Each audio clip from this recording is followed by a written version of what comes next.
और दुविधा में दीदी है ममता बनर्जी। देखिए, टीएमसी की सांसद है ममता बनर्जी, अगर सांसद के साथ खड़ी होंगी तो वोट बैंक खतरे में आएगा, और अगर अपने वोट बैंक के साथ खड़ी हुई तो फिर अपनी सांसद के साथ कैसी खड़ी नजर आएंगी। आगे बढ़ते हैं। भगत सिंह की जयंती, आज भगत सिंह की जयंती के दिन कैसे भगत सिंह के साथ सबसे बड़ा धोखा हुआ वो आपको बताते हैं।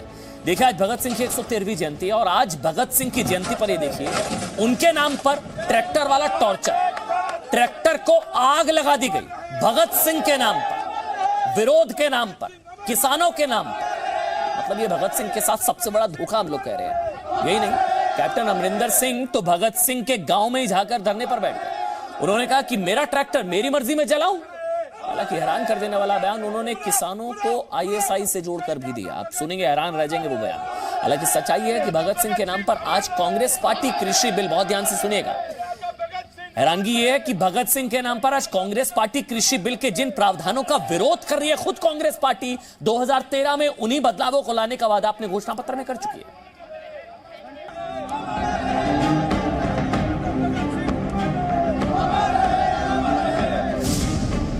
भगत सिंह का नाम, आग लगाने का काम। किसानों की फिक्र या कैमरे पर फिक्सिंग? ये जानबूझ के टीवी का पब्लिसिटी लेने के लिए इस तरह का काम किया। कांग्रेस पूरी तरह से आज बेनकाब हो गई जनता के सामने। किसानों को भड़काना है, ट्रैक्टर जलाना है। ये कौन सा आंदोलन है कि ट्रक से आप अच्छा खासा ट्रैक्टर लाके उतारते हो और उसको जलाते हो। किसानों के हक पर ट्रैक्टर वाला टॉर्चर। किसानों को गुमराह करने की कोशिश करेंगे। ये कांग्रेस की दोहरी राजनीति है।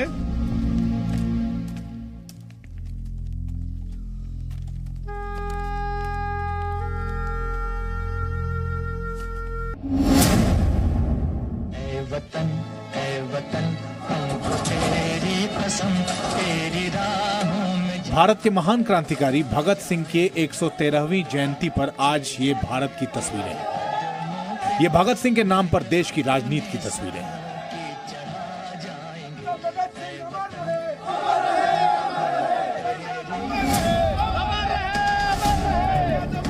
जो ट्रैक्टर किसानों की मेहनत का प्रतीक है उसे कांग्रेस दिल्ली में फूंकती है, और पंजाब में अमरिंदर सिंह कहते हैं ट्रैक्टर में आग लगाना उनकी मर्जी है। अगर मेरा ट्रैक्टर है, मैं फूंकना चाहूंगा, दोनों की दिक्कत है। क्या भगत सिंह कांग्रेस के कैप्टन अमरिंदर सिंह के इस बयान को स्वीकार करते, जिसमें उन्होंने किसानों की देशभक्ति पर ही सवाल उठा दिए और कहा कि किसान भूखे होंगे तो आईएसआई का मोहरा बन जाएगा? आईएसआई ऑलवेज लुक्स, देखती है कि कहाँ किसको मैं बंदूक पकड़ा सकता हूँ, किसको मैं बॉम्ब रख सकता हूँ, किसको मैं ग्रेनेड दे सकता हूँ। पंजाब शांत में चल रहा था। अब जब आप किसी की पेट की रोटी छीनोगे तो गुस्सा नहीं आएगा उसको। He becomes a target for ISI. शहीद भगत सिंह किसान परिवार से थे और उनके जन्म दिवस का फायदा कांग्रेस ने आज कृषि बिल के खिलाफ अपनी राजनीति के लिए उठाया और भगत सिंह को कृषि बिल के खिलाफ सियासत का प्रतीक बनाने की कोशिश की गई। लेकिन क्या शहीद भगत सिंह इस राजनीति से खुश होंगे? क्या उन्होंने कभी कल्पना की होगी कि आजाद भारत में उनके नाम पर इस तरह का सियासी प्रदर्शन किया जाएगा? क्या भगत सिंह ने आजाद भारत की ऐसी तस्वीर सोची थी? गांधी जी किसी भी आंदोलन में हिंसा के पक्ष में नहीं थे। कांग्रेस पार्टी अपने आप को गांधी नेहरू डायनेस्टी की पार्टी मानती है, तो उसको हिंसा संबंधी मामलों से दूर रहना चाहिए। कृषि बिल को किसान विरोधी बताकर देश भर में प्रदर्शन हो रहे हैं। कांग्रेस किसानों से लगातार झूठ बोल रही है कि सरकार ने एमएसपी यानी न्यूनतम समर्थन मूल्य खत्म कर दिया है और किसानों को व्यापारियों का गुलाम बनाने की तैयारी हो रही है। लेकिन कृषि बिल पर कांग्रेस और राहुल गांधी का 7 साल पुराना वीडियो कांग्रेस की पोल खोलने के लिए काफी है। बगैर लाइसेंस के और बगैर आढ़तियों के और बगैर एपीएमसी मार्केट्स के उसको बाहर नहीं बेचा जा सकता। तो किसानों को सहूलियत पहुंचाने के लिए और कंज्यूमर्स को भी कम प्राइसेस देने के लिए यह तय किया गया है कि 15 जनवरी से पहले तमाम एग्रीकल्चर प्रोड्यूस मार्केटिंग कमिटीज में से फ्रूट्स और वेजिटेबल्स को लिस्ट में से हटा दिया जाएगा। यानी कांग्रेस आज जिस एपीएमसी कानून का विरोध कर रही थी 2013 में, वही कानून लाने की बात कही जा रही है। क्या भगत सिंह ऐसी राजनीति से खुश होते? ब्यूरो रिपोर्ट, जी मीडिया। हालांकि आपको बता दें, बीजेपी की तरफ से एक तो इसे नाटक बताया गया है कांग्रेस का, वहीं ये भी बताया गया कि कांग्रेस ने सिर्फ ट्रैक्टर नहीं जलाया बल्कि अपना ही आत्मदाह कर लिया है। ट्रैक्टर नहीं जलाया, कांग्रेस ने अपना आत्मदाह किया है। आज पंजाब के किसानों के बीच जब भारतीय जनता पार्टी के ये द्वारा बनाया गया कानून जाएगा तो उनको पता चलेगा कि ये कॉन्ट्रैक्ट फार्मिंग का लाभ उनको क्या होगा, वो किस प्रकार से अपने माल को, पंजाब के गेहूं को किस प्रकार से सिक्किम में किसान सीधे बेच सकता है। किसानों की स्थिति उद्योगपतियों जैसी बनने की स्थिति इसी बिल के, इसी कानून के बाद आएगी। और कांग्रेस पार्टी ने अपने पैरों पे कुल्हाड़ी मारा है। ये सांकेतिक विरोध का कोई मीनिंग नहीं है। देखिए, देशहित में आपको समझना चाहिए कि कृषि बिल से होगा क्या। कृषि मतलब नायकों का असली सम्मान है क्या, होगा क्या ये समझिएगा। होगा ये कि फसलों की सही कीमत मिलेगी किसानों को, क्योंकि वो मंडियों के बाहर बेच पाएंगे अपनी मर्जी से, अपनी मनमाफिक कीमत पर। वन नेशन वन मार्केट जिसको कहा जा रहा है, खुद तय करेंगे वो दाम, खुद तय करेंगे अपनी फसल के दाम। कमीशन खोरी बंद हो जाएगी। ये सबसे बड़ी चीज है कि बिचौलियों पर ये सबसे बड़ी स्ट्राइक है। ये बिचौलियों पर सर्जिकल स्ट्राइक एक तरीके से कृषि से जुड़े ये जो 3 कानून है।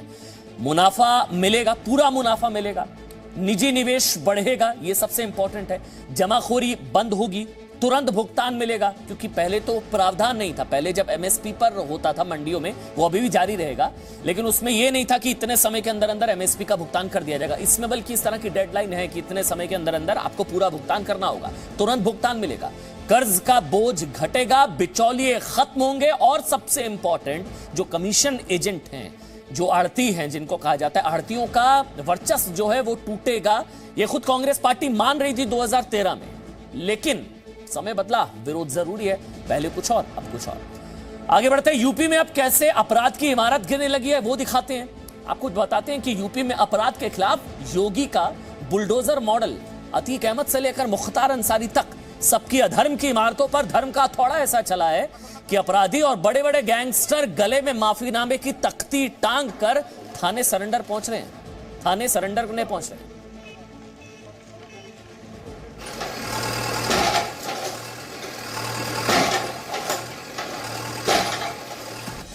अपराध के खिलाफ योगी का बुलडोजर मॉडल।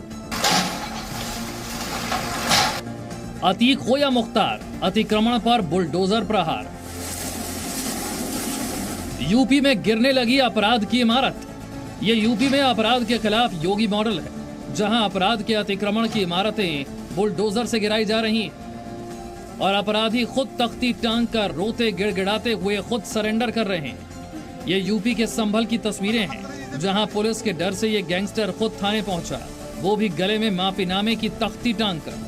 गले में टंगी तख्ती में लिखा है, मैंने गलत काम किया है, मुझे संभल पुलिस से डर लगता है, मैं अपनी गलती स्वीकार करता हूं, मुझे गोली मत मारो। पुत्र अमीन निवासी मंसूर माफी थाना नखासा क्षेत्र में आकर के आत्मसमर्पण किया है। ये 15,000 रुपए का इनामी बदमाश और गैंगस्टर एक्ट का वांछित अपराधी था और इसने स्वयं आत्मसमर्पण किया है। इसको पुलिस गिरफ्तार करके विधिक कार्रवाई कर रही है। इससे पहले योगी का बुलडोजर मुख्तार से अतीक अहमद जैसे माफियाओं और उनके पालतू अपराधियों के खिलाफ चल चुका है। कल प्रयागराज में माफिया अतीक अहमद के शार्प शूटर के 50 कमरों के 2 मंजिला लॉज को बुलडोजर से गिरा दिया गया। अतीक गिरोह के दूसरे लोगों के खिलाफ भी ऐसी ही कार्रवाई की गई। अब तक योगी सरकार अतीक अहमद के मकानों और दुकानों समेत 14 संपत्तियों पर बुलडोजर चलाकर गिरा चुकी है और अभी यह कार्रवाई आगे भी चलेगी। सत्ता के संरक्षण में पल रहे गुंडे, माफिया, अपराधी, लुटेरे, ये सब के सब मेहरबानी करके तो उत्तर प्रदेश छोड़ करके चले जाएं, और अगर उत्तर प्रदेश में रहेंगे तो फिर उनके लिए 2 जगह होंगी। मुझे लगता है उस जगह कोई भी नहीं जाना चाहेगा और उसके बारे में वो तय कर ले क्या होना है। अतीक अहमद से पहले योगी सरकार माफिया मुख्तार की अवैध संपत्तियों पर बुलडोजर चला चुकी है। लखनऊ के सबसे पॉश हजरतगंज के डालीबाग में बने मुख्तार अंसारी की 2 इमारतों को जेसीबी मशीन लगाकर गिरा दिया गया। इस दौरान 1-2 नहीं बल्कि 250 से अधिक पुलिसकर्मी इलाके में तैनात थे। प्रशासन ने साफ कहा कि अवैध निर्माण गिराने का खर्च भी आरोपी से वसूला जाएगा। और जिन अफसरों के समय ये अवैध निर्माण हुआ उन पर भी कार्रवाई होगी। ये एक शूटर है अपराधी कुख्यात भुट्टो, उसके द्वारा ये यहाँ पे राजकीय स्थान की भूमि है, लगभग 500 वर्ग गज भूमि पे 2 मंजिलें अवैध लॉज का निर्माण किया गया था। लगभग 50 कमरे थे टोटल इसमें। तो ये जॉइंट कार्रवाई हो रही है। ये जॉइंट ड्राइव है प्रयागराज विकास प्राधिकरण और राजकीय स्थान विभाग की। मुख्तार और अतीक से पहले पश्चिमी यूपी के अनिल दुजाना और सुंदर भाटी गैंग पर बुलडोजर चल चुका है। 42 महीनों के अंदर 40 अपराधियों की करोड़ों की संपत्तियां गैंगस्टर एक्ट के तहत कुर्क या जब्त की जा चुकी हैं। मुख्यमंत्री योगी आदित्यनाथ का संदेश साफ है, अपराधी बख्शे नहीं जाएंगे, अपराधियों पर हर हाल में एक्शन होगा। यूपी में दंगाइयों के पोस्टर लगवाने वाले योगी दुराचारियों के खिलाफ भी पोस्टर लगवाने का ऐलान कर चुके हैं। ब्यूरो रिपोर्ट, जी मीडिया। और अपराधियों में जबरदस्त खौफ है। वैसे आपको बता दें, एक और गाड़ी पलट गई है। जी हाँ, मुंबई से एक आरोपी गैंगस्टर को पकड़ के ला रही थी यूपी पुलिस। मुंबई से लखनऊ और मध्य प्रदेश के आसपास बताया जा रहा गाड़ी पलट गई और उस आरोपी की भी मौत हो गई। इस वजह से आरोपियों में और अपराधियों में बहुत खौफ है। आगे बढ़ते हैं कि क्या आंध्र प्रदेश में हिंदुओं के खिलाफ बड़ी साजिश रची जा रही है क्या? अगर ऐसा नहीं है तो आंध्र प्रदेश में बीते 6 महीने में लगातार हिंदू मंदिर क्यों निशाने पर है? अब तक आंध्र प्रदेश में 6 मंदिरों में विध्वंस किया जा चुका है। 6 मंदिरों पर हमले हो चुके हैं। सवाल यह कि अयोध्या में राम मंदिर निर्माण से क्या आंध्र प्रदेश में मंदिरों में लगातार तोड़फोड़ की जा रही है? चिढ़ है क्या ये राम मंदिर की? आंध्र प्रदेश में 1 महीने में 5 मंदिरों पर हमला।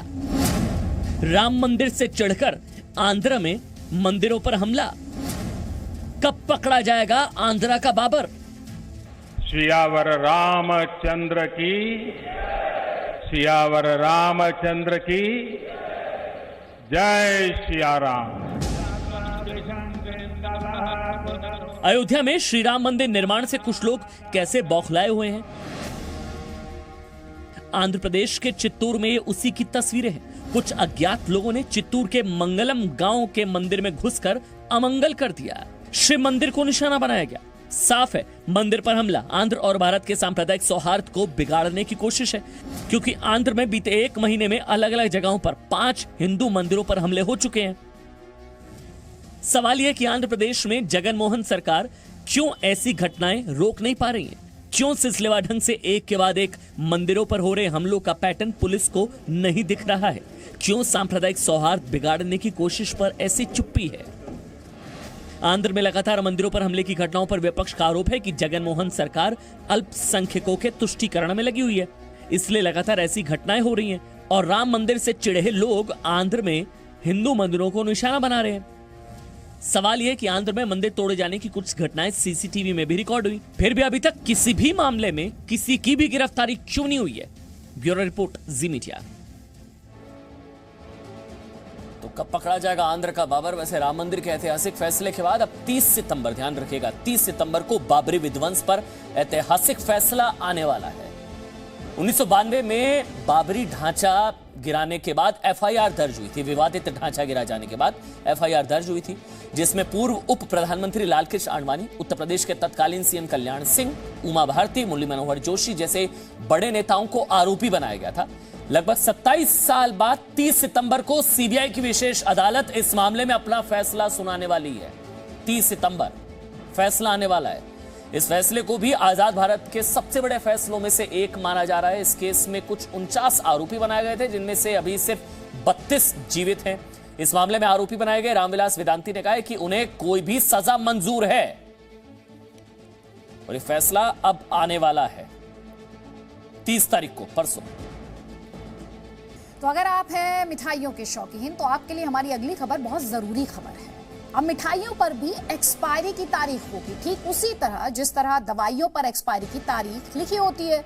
अब ये नया नियम 1 अक्टूबर से लागू होने जा रहा है। Food safety and standard authority of India ने बाजार में बिकने वाली मिठाइयों पर एक्सपायरी की तारीख लिखने को अनिवार्य कर दिया है। यानी मिठाई कितने दिनों तक खाने लायक रहेगी, ये 1 अक्टूबर से मिठाइयों के साथ लिखना अनिवार्य होगा। मिठाइयों के साथ बेस्ट बिफोर डेट लिखना मिठाई विक्रेताओं के लिए मैंडेटरी होगा, जरूरी होगा। आगे बढ़ेंगे, जल्द ही रेलवे किराए में बढ़ोतरी हो सकती है। क्यों हो सकती है बढ़ोतरी, बता देते हैं। रेलवे जल्द ही यात्रियों से यूजर डेवलपमेंट फीस वसूलेगा। एयरपोर्ट की तरह रेलवे स्टेशन के लिए यूजर डेवलपमेंट फीस ली जाएगी। रेलवे के मुताबिक ये 10 से 35 रुपए के बीच हो सकती है। रेलवे इन पैसों का इस्तेमाल करेगा रेलवे स्टेशन के विकास के लिए। यूजर डेवलपमेंट फीस यहाँ पर स्पष्ट कर दें, सिर्फ उन्हीं स्टेशनों के लिए ली जाएगी जहां पर यात्रियों की भीड़ ज्यादा होती है। इसका सीधा सा मतलब ये हुआ कि छोटे स्टेशन पर यात्रियों से ऐसा कोई चार्ज या फीस नहीं ली जाएगी। यूजर डेवलपमेंट फीस यात्रियों के किराए में शामिल होगी, जिसका सीधा सा मतलब है कि किराया बढ़ जाएगा। अभी तक हवाई सफर करने वाले यात्रियों से एयरपोर्ट यूजर डेवलपमेंट फीस ली जाती रही है। Presenting B News app, available on Google Play and App Store. Download it now.